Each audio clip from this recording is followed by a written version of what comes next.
বিসমিল্লাহিররহমানিররহিম। আসসালামু আলাইকুম, welcome back to my channel. আমি সৈয়দা শিবলি কথা বলছি এস রকমারি ব্লগস থেকে।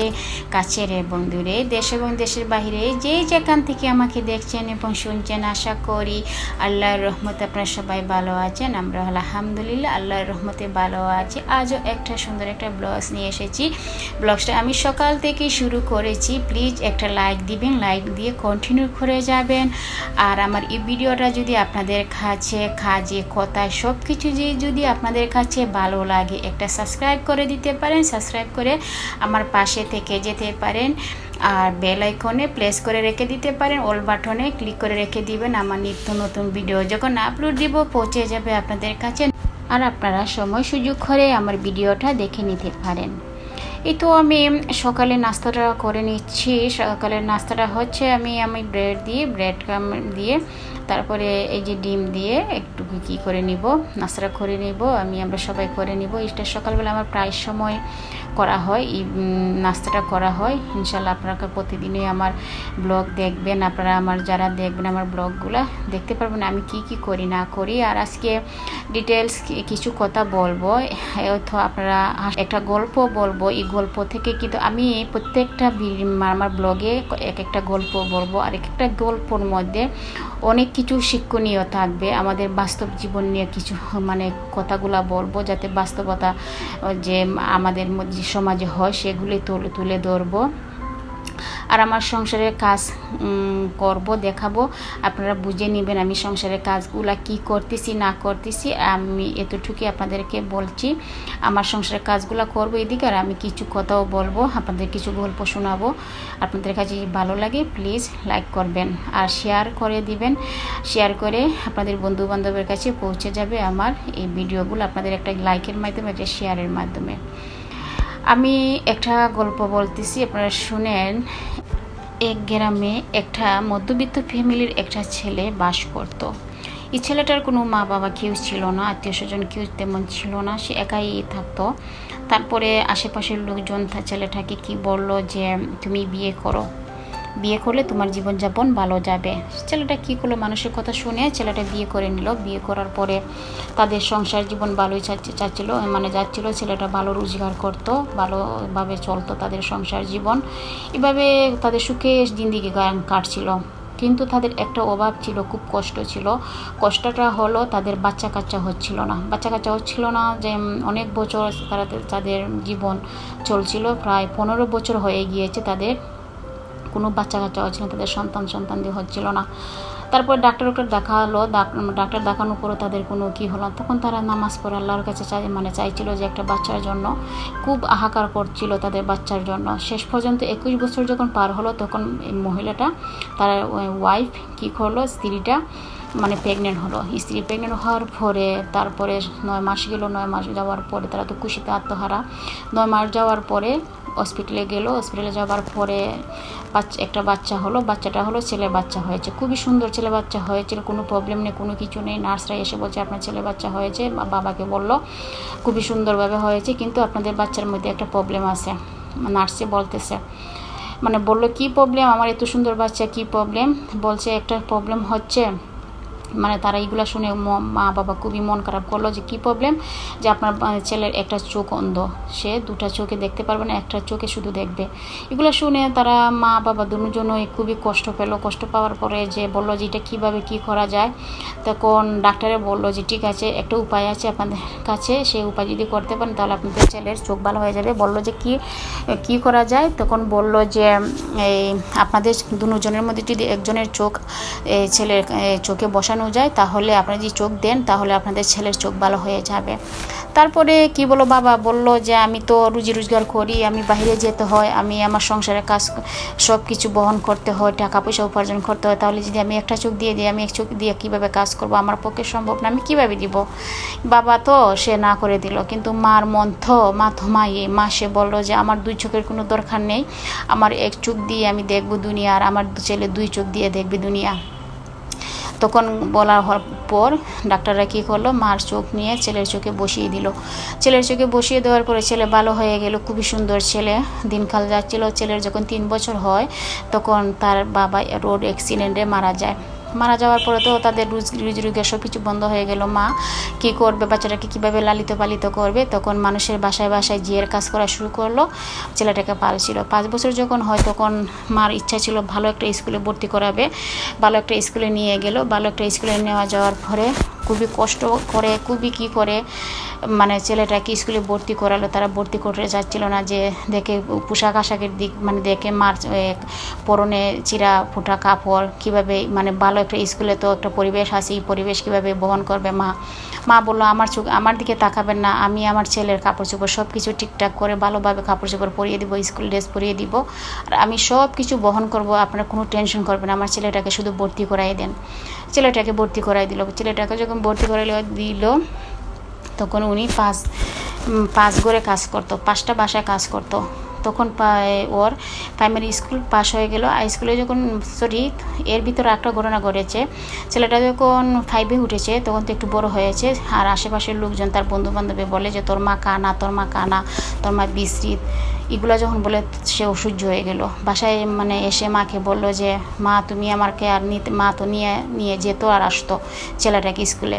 বলছে তুমি আমাকে নিতেও যাবে না, আসতেও যাবে না, মানে কী করবে না, আমাকে নিয়ে যেতে হবে না, নিয়ে আসতে হবে না, তুমি আর স্কুলে আমার যাবে না। মা বললো ঠিক আছে, আমি আর যাব না তোমার স্কুলে।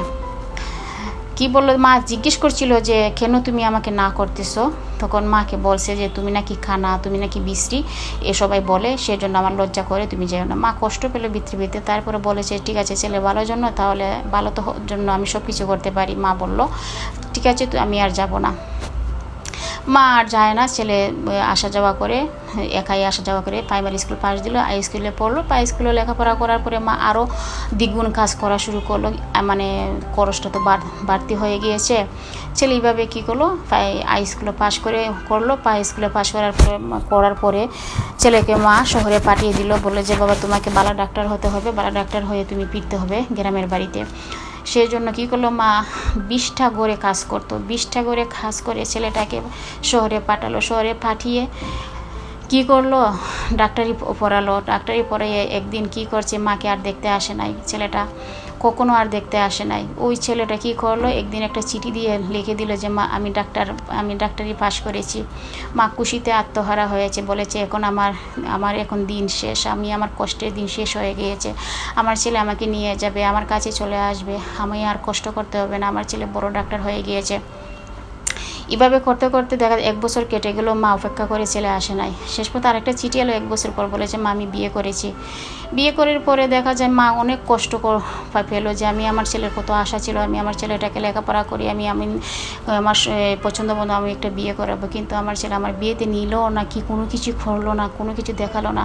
মা অনেক কান্নাকাটি করলো, কষ্ট পেলো। আচ্ছা ঠিক আছে, যাক আমার ছেলে খুশি থাক। মা এগুলো অপেক্ষা করতে করতে আর 1 বছর পরে গেলো। 1 বছর পরে আবার একটা চিঠি আসলো, চিঠিতে লেখা যায় তোমার নাতি হয়েছে। মা তো খুশিতে আত্মহারা হয়ে কি করবে কি না, যে এখন আমার আচ্ছা যাই হোক, এখন নাতিকে দেখানোর জন্য আমাকে নিয়ে যাবে। এভাবে উনি অনেক কল্পনা করতেছে, কিন্তু ছেলে আর নিয়ে আসে না। উনি কী করলো, যে আমার ছেলে আমাকে নিতে আসবে না, আমিই যাব শহরে।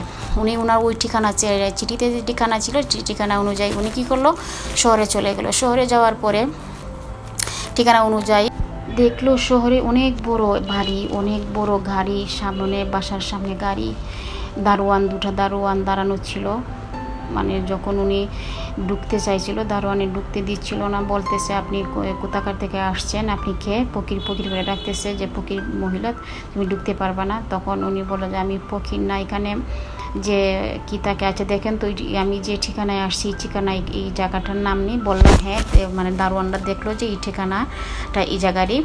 বলতেছে যে আপনার কি হয়, আপনি কিসের জন্য আসছেন। বলতেছে যে এখানে যে ডাক্তার আছে, প্রথম দারোয়ানে বলতে ওই মাটা বললো এখানে খেয়ে থাকে, বললো যে অমুক বাবু থাকে, আমাদের ডাক্তার বাবু থাকে। তখন বললো তোমার যে ডাক্তার বাবু আছে, এই ডাক্তার বাবুই আমার ছেলে, আমি ওনার মা। ওরা বলতে এই ফকির নিবিটি তুই কোত্থেকে আসছস, আমাকে তো আমাদের স্যারের নামে বদনাম করতেছস, বলে অনেক কিছু বলতেছে। তখন বললো যে বাবা দেখো আমি অযথা কথা বলতেছি না। তখন চিঠিটা খুলে ওনাকে বা দারোয়ানকে দেখালো, দেখো যে ওই চিঠিটা দেখো। চিঠি পরে দারোয়ানরা কী করলো, ওনার কাছে মাপ চাইলো, যে ঠিক দেখলো যে ওনার স্যারের মাই বলে যে মা আমরাকে মাপ করে দাও, আমরা তো বুঝি নাই। ওরা কী করলো, একবারে সিঁড়ি পর্যন্ত মহিলাকে পৌঁছিয়ে দিল, মাকে পৌঁছিয়ে দিল। উনি কী করলো, যখন সিঁড়িতে বেয়ে বেয়ে উঠলো, ওঠার পরে দেখলো দরজা খোলা, রুমের দরজা খোলা। দরজার মধ্যে রুমের ভিতরে দেখা যাচ্ছে দোলনা একটা দুলতেছে, দোলনার মধ্যে বাচ্চাটা খেলা করতেছে। উনি দৌড়ে গিয়ে কী হলো, ছেলেটাকে কুলে নিয়ে বাবুটাকে কুলে নিল, ওনার নাতিকে কুলে নিয়ে অনেক আদর করতেছে। আর মা কী করছিল, কিচেনে ছিল, দূরে এসে বলতেছে, এই মহিলা, এই ফকিন্নি, তুই আমার ছেলেকে কেন ধরেছিস? এই ওনার ছেলেও ছিল বাসায়, বলছে ওই দেখে এসো, আমার ছেলে ধরে আমার বাচ্চাকে নিয়ে যাচ্ছে, তাড়াতাড়ি আসে, ফকিন্নি আমার বাচ্চাকে নিয়ে যাচ্ছে। তখন মহিলা কান্না করতেছে, বলতেছে গো মা গো, আমি ফকিন্নি না, আমি কোনো ছেলে ধরাও না, আমি তোমার স্বামীর মা, আমি তোমার শাশুড়ি, আর ছেলে বাবুর দাদু, আমি দাদু। তখন বলতেছে, কি বলতেছে ফকিন্নি, এই আজে বাজে কথা বলতেছে, তুমি এসে দেখে যাও। তখন পাশের রুম থেকে ওনার ছেলে আসলো, ছেলে এসে দেখলো তার মা, কিন্তু মাকে অবিশ্বাস করলো, ও চিনতে পারে না বলে মাকে অস্বীকার করলো, বলতেছে যে না, উনি তো বউয়ে বলতেছে, জিজ্ঞেস করছে যে উনি কি তোমার মা? কি বলতেছে এই মহিলা, তোমার নাকি মা? তুমি কি এত গরিব ছিলা? তুমি গরিব ঘরের সন্তান, তুমি তো আগে আমাকে কখনো বলে না, তুমি বলেছো তুমি বড় লোকের সন্তান। এগুলা বলে তার স্ত্রী ওকে জিজ্ঞেস করতেছে। তখন ছেলেটা কি করলো, বললো যে না, উনি তো আমার মা না, অস্বীকার করে নিল। বললো যে উনি তো ফকিন্নি আমার কীভাবে মা হবে, আমি তো খুব বড় লোক, তুমি বুঝতে পারতেছো না। বউকে সান্ত্বনা দিল যে আমি ওই ফকিন্নির ছেলে না, এগুলো অযথা কথা, ওনাকে ঘর থেকে বার করে দাও। কী করলো, অনেক কিছু অপমান করে মাকে ঘর থেকে বের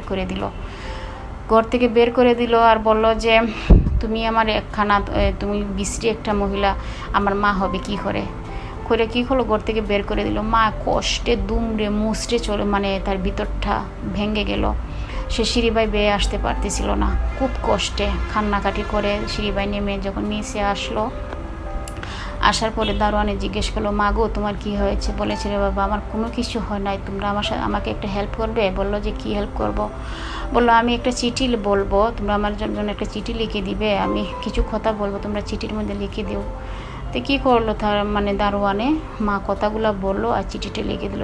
চিঠিটা লেখা যখন শেষ হলো, তখন মা বললো যে আমার বুকে ব্যথা হচ্ছে, আমাকে পানি দাও। পানি নিতে গেল দারোয়ান, তখনই ওনার শেষ নিঃশ্বাস ত্যাগ করে গেল, উনি মারা গেল, মহিলাটা মারা গেল। মারা যাওয়ার পরে উনি কী করলো, দারোয়ানরা গিয়ে বললো যে এইভাবে মহিলা আসছিল, মহিলা মারা গিয়েছে। ছেলেটা আসলো, ছেলেটা এসে বলল যে এমন কান্নাকান্নি করতেছে, বলতেছে আমার ভুলের জন্য আজকে আমার মার এই অবস্থা, আমার মাই ছিল, বউকে বলতেছে। আর হাতে ছিল ওই চিঠিটা কী করলো, বউয়ে পড়লে শুনলো যে লেখা ছিল যে আমি বিশ্রী ছিলাম না। আর তুই, ছেলের কথা বললো, তুই বাবা হয়েছিল যখন তোর একটা চোখ কানা ছিল, তোর সুখের মুখ দেখার জন্য আমি আমার চোখটা দিয়েছিলাম। আমি যে বিশ্রী বলস, আমি বিশ্রী ছিলাম না, আজকে তোকে মানুষ করার জন্য আমি বিশ্রী হয়েছি, মানুষের দুয়ারে কাজ করেছি, এইভাবে সব কিছু উনি ডিটেলস চিঠির মধ্যে লিখে দিয়েছে। দেওয়ার পরে ওনার যে বৌমা কান্নাকাটি করতেছে, ছেলেও কান্নাকাটি করলে আর কি হবে, মা তুই চলে গেছে, মা কি আর চলে আসবে? এই হচ্ছে আজকের আমার ঘটনাটা বলার, কাহিনীটা বললাম, আপনাদের সাথে শেয়ার করলাম। আসলে এটাই আমি তুলে ধরলাম যে ছেলেরা মানুষ করতে গেলে লেখাপড়া করালেই হয় না, মানুষের মতো মানুষ যদি না হয় অমানুষ হয়ে যায়। এগুলোই বললাম আজকে একটা ছেলে কীভাবে অমানুষ হয়ে যায়। আসলে বেশি লেখাপড়া করালে, কষ্ট করে লেখাপড়া করালে ছেলেরা অমানুষ হয়ে যায়, মানুষ আর থাকে না। আসলে আমরা বুঝতে পারি না, সেই জন্যই কিছু সঞ্চয় রাখা দরকার, বয়সকালে যাতে সঞ্চয়গুলো আমরা খরচ করতে পারি। ওই যে মার সঞ্চয় ছিল না, কোনো কিছুই ছিল না, মা ছিল গরিব, সেই জন্য ছেলেটা অবহেলা করলো। আজকে যদি আমরা সঞ্চয় থাকে, আমরা সবসময় কী করবো, এখন আমরা সঞ্চয় জোগাড় করে রাখবো, যাতে বয়সকালে ছেলের উপরে ডিপেন্ড করে থাকা না যায়। এটা হচ্ছে আসল কথা। আসলে আমরা ডিপেন্ড করে চলে দিকে আমাদের ছেলে মেয়েরা আমাদেরকে অবহেলা করে বয়সকালে, যাতে আমরা বয়সকালে যাতে অবহেলিত না হই, সেটার জন্য আমরা কিছু কিছু সঞ্চয় হলো রেখে দিব, সব কিছু বাচ্চাকে দিয়ে দিব না। আর এই তো আমি ঘর কীভাবে সাজানো যায় সেগুলোর আইডিয়া দেখালাম, আপনারা দেখে নিয়েন, আইডিয়া বুঝে নিন আমি কীভাবে ঘর সাজালাম। আজকে আমার ঘরটাকে কীভাবে ফুল দিয়ে সাজালাম, রোদ দিয়ে সাজালাম, এভাবে আপনারা করতে পারেন। আপনারা আইডিয়া দিয়ে দিলাম। আজ এই পর্যন্ত, সবাই সুস্থ থাকবেন, ভালো থাকবেন। আল্লাহ হাফেজ, আসসালামু আলাইকুম।